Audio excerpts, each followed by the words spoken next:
It is good that you are here to record this picture of me in my palace garden at Addis Ababa. People who see this throughout the world will realize that even in the 20th century, with faith, courage, and a just cause, David will still beat Goliath.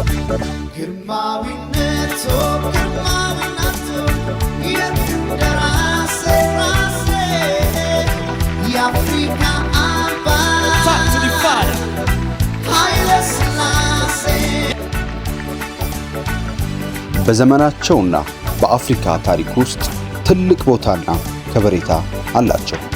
ኢትዮጵያን ከቀደምቶቿ ተረክበው ይበጃል ባሉት መንገድ መርተው የሰለሞናዊው ሥርወ መንግሥት ማብቂያ ሆነዋል። ለብዙዎች ጀግና፣ ለሌሎች ብዙዎችም ጨቋኝ ናቸው። ኋላ ቀር ብለው የሚወቅሷቸውም ተራማጅ ብለው የሚያሞግሷቸውም ጥቂት አይደሉም። ዛሬ ድረስ ንጉሳችን የሚሏቸው አሉ።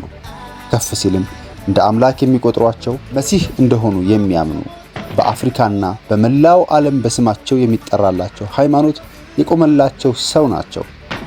የኢትዮጵያ ታሪክ የአፍሪካም ጭምር ያለሳቸው ስም መሃሉ የተቀደደበት ጎዶሎ መጽሐፍ ነው። ግርማዊ ቀዳማዊ ኃይለ ሥላሴ መኮንን ወልደ ሚካኤል።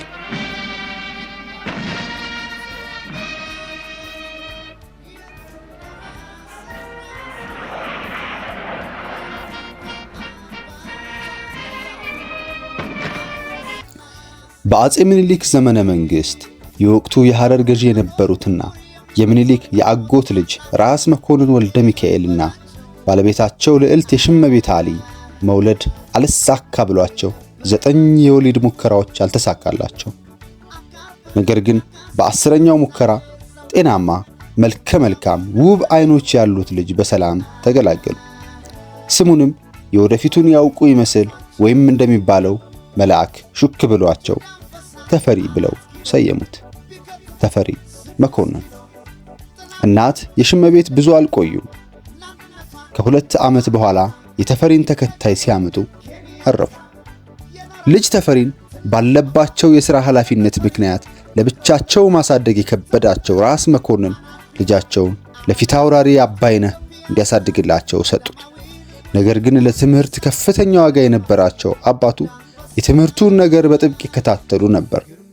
በዚህም ተፈሪ ገና በ10 ዓመቱ አማርኛ፣ ግዕዝ፣ ፈረንሳይኛን አቀላጥፎ መናገር ቻለ። ገና በ2 ዓመቱ እናቱን ያጣው ተፈሪ 14 ዓመት ሲሞላው የአባቱን ግዛት ሐረርን በደጃዝማችነት እያገለገለ በነበረበት አባቱ ራስ መኮንን ታመው አልጋ ላይ ከሰነበቱ በኋላ አረፉ።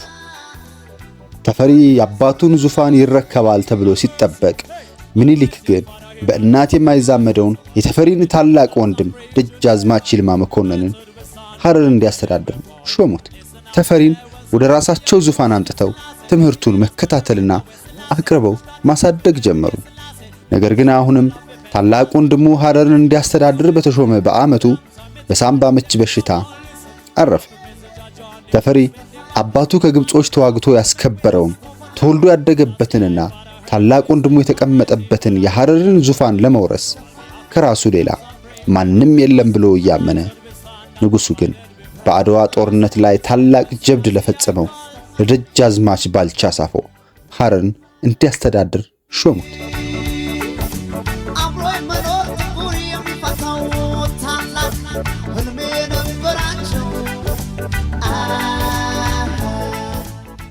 በዚህ የተከፋውን ተፈሪን ለመካስም ደጃዝማች ባልቻ ሲያስተዳድረው የነበረውን በሲዳሞ ግዛት ስር የሚገኝ ግዛት እንዲያስተዳድር ተፈሪን ሾሙት። ይህ ተፈሪ ስለ ስልጣን፣ ስለ ኃላፊነት፣ ስለ ግጭት አፈታትና ስለ አጠቃላይ የአስተዳደር ሥርዓት ብዙ አስተማረው። ዳግማዊ ምኒልክ የጤናቸው ነገር እየከበደ ሲመጣ የዙፋኑ ወራሽ ነገር አሳሳቢ ጉዳይ ሆነ። በዚህ የንጉሱ የህመም ወቅት እቴጌ ጣይቱ የአስተዳደሩን ነገር ሹመቱን ምኑን ሁሉ ተቆጣጥረው ቆዩ።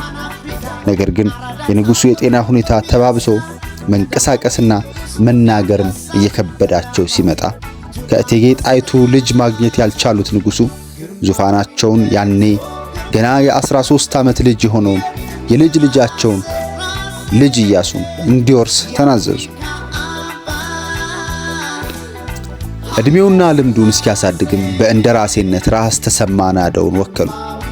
ይህ ግን እቴጌይቱንና የእሳቸውን ወዳጆች የሚያስደስትና የሚያሳምን ውሳኔ አልነበረም። እቴጌዋ ልጅ መውለድን ባይታደሉም እንኳን ንጉሡ ከቀድሞ ትዳራቸው የወለዷትን ዘውዲቱን ከራሳቸው የቅርብ ዘመድ ከራስ ጉግሳ ወሌ ብጡል ጋር በጋብቻ አጣምረው ዙፋኑ በዘውዲቱ በኩል እንዲቀጥል ነበር ፍላጎታቸው። በዚህም የተነሳ የራስ ተሰማ ናደውን አስተዳደር አምርረው መቃወምና የንጉሡን ይፋዊ የቤተ መንግሥት ሰነዶችና ማህተሞችን ተቆጣጥረው በዕለታዊ አስተዳደር ላይ እክል መፍጠር ጀመሩ። ነገር ግን በጊዜ ሂደትና በከፍተኛ ትግል የራስ ተሰማ ናደው ተቀባይነት እየጨመረ ሄዶ እቴጌይቱ ከአስተዳደሩ ሙሉ በሙሉ እንዲወጡ ተደረገ። በዚህ የስልጣን ሽኩቻ መሃል ተፈሪ ከሁለቱም ወገን ሳይሰለፍ በብስለትና በዝምታ አሳለፈ። ጊዜና ዕድል ገጥሞለትም በምኒልክ ሹመት ሐረርን ሲገዛ የነበረው ደጃዝማች ባልቻ ወደ ማዕከላዊ መንግስቱ ሲጠራ ተፈሪ ሐረርን የማስተዳደር ፍላጎቱ መልስ አገኘ።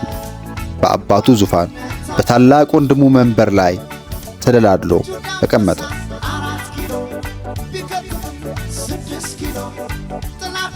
ነገር ግን በዚህ ሹመት የተነሳ ልጅ ኢያሱ እያደር ስጋት ይገባው ጀመር። ተፈሪ ከሱ እኩል ሰለሞናዊውን ዘር መቁጠር መቻሉ ከስጋት ያለፈ ስጋት ሆነበት።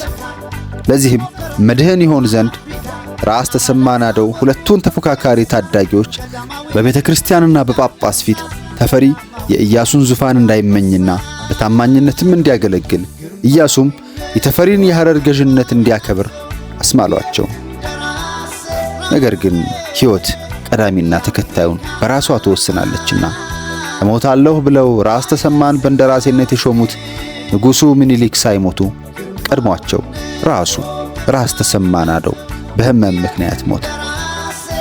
ንጉሡ አልሞቱም ለመባል ያህል በሕይወት አሉ እንጂ ምንም አይነት የአስተዳደርም ሆነ የመሪነት ድርሻ አልነበራቸው። የ14 ዓመቱ ልጅ ኢያሱ በራስ ተሰማ ናደው ምትክ ምንም አይነት እንደራሴ እንደማያስፈልገው ተናግሮ ንግስናው፣ አስተዳደሩ፣ ሹምሽሩ ሁሉንም የሀገሪቱን ጉዳይ ለብቻው ለመምራት ወሰነ። ልጅ ኢያሱ ነባሩን ሥርዓት ጠላው። ከቀደምቶቹ በተለየ እየተዟዟረ መመልከት ሲጀምር ሕዝቡ በድህነት አረንቋ ተዘፍቆ የሥርዓቱ ገዢዎችና ባለሟሎች ባላባቶችና ከበርቴዎች እየተበዘበዘ እንደሚኖር ሲረዳ ለውጥ እንደሚያስፈልግ አመነ። በስልጣን ላይ የነበሩትን ሰዓቱ ሹመኞች እያወረደ በራሱ አዳዲስ ባለሟሎች መተካት ጀመረ። ይህ እንደሚጠበቀው በሹመኞቹ ዘንድ እንደ ክህደት ተቆጠረበት። ነገር ግን እዚህ ድረስ አያቱ አጤ ምኒልክ ካልሞቱምና ዙፋኑ ተከብሮለት ቆየ። የንጉሡ ሞት ምንም እንኳን ቀደም ብሎ ሊሆን እንደሚችል ቢገመትም በ1909 ዓመተ ምህረት በይፋ ለሕዝቡ ሁሉ ተነገረ።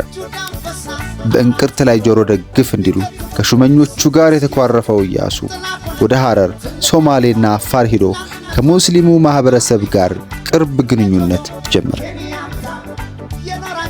በተጨማሪም በራስ ተሰማ ናደው የገባውን ቃል ጥሶ አብዛኛውን ጊዜውን በተፈሪ የሐረር ግዛት ከሙስሊም የሐረር ሕዝብ ጋር ማሳለፍና የተለያዩ ውሳኔዎችንም መስጠት ጀመረ። ጉዳዩ ተባብሶ ልጅ ኢያሱ ተፈሪን የሐረር ገዥነቱን ነጥቆ ወደ ሌላ ራቅ ያለ አነስተኛ ግዛት መደበው። ምናልባትም ኢያሱ በተፈሪ ላይ ያለው ስጋት ከፍ ብሎ ዙፋኑን ለማስጠበቅ ያደረገው ሙከራ ሊሆን ይችላል።